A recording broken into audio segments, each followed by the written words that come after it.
নমস্কার বন্ধুগণ।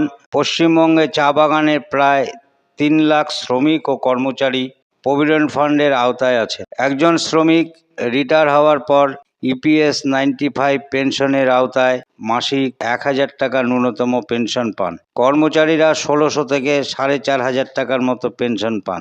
এই পেনশন কোনো সরকারি ফান্ড থেকে দেয় না।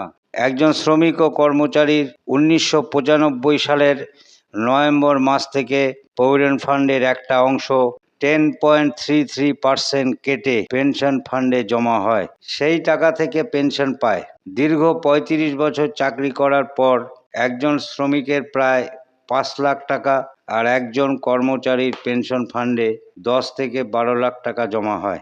পেনশন ফান্ড শ্রমিক ও কর্মচারীর নিজের সুদের টাকাটাও পেনশন হিসাবে ফেরত দেয় না।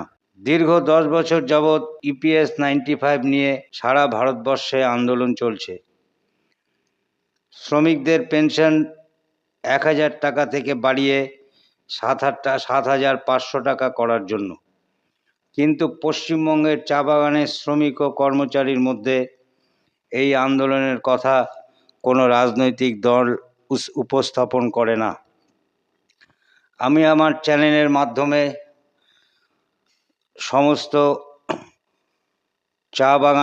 পশ্চিমবঙ্গের চা বাগানের শ্রমিক ও কর্মচারীকে আহ্বান করব, এই সংবাদ সবার মধ্যে শেয়ার করে ছড়িয়ে দিন, যাতে ভারতবর্ষব্যাপী ইপিএস 95 পেনশনের যে আন্দোলন হচ্ছে সেটা সবাই জানতে পারে।